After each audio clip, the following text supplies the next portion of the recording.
ગઈકાલે ગોરવા પોલીસ સ્ટેશનમાં એક દુષ્કર્મનો ફરિયાદ રજીસ્ટર કરવામાં આવેલી છે. સમગ્ર બનાવ એવો છે કે ભોગ બનનાર જે છે એ સેવાસી રહે છે અને વર્ક ફ્રોમ હોમ કરે છે.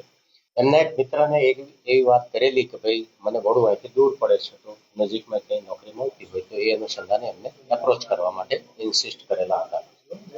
એમના કોમન ફ્રેન્ડ જે હતા તો એમને આ જે આરોપી જે છે એમને પરિચય કરાવેલો અને આરોપીએ એમની ઓફિસમાં આ ભોગ બનનાર જે છે એમને કામ પર રાખેલા હતા.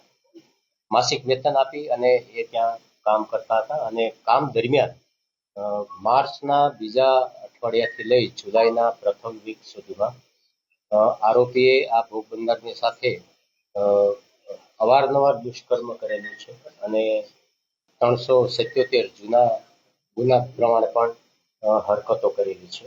સમગ્ર બનાવ જોતા તેમાં ઇલેક્ટ્રોનિક્સ એવિડન્સ પણ પ્રાપ્ત થયા છે. આરોપીને ગઈકાલે જ ગોરવાની ટીમ દ્વારા હિરાસતમાં લેવામાં આવેલ છે અને આ અંગેની તપાસ પોલીસ ઇન્સ્પેક્ટર શ્રી ભારાઈ ચલાવી રહ્યા છે. આરોપી પોતે એડવોકેટ છે અને સુભાનપુરા ખાતે એમની ત્યાં ઓફિસ આવેલી છે.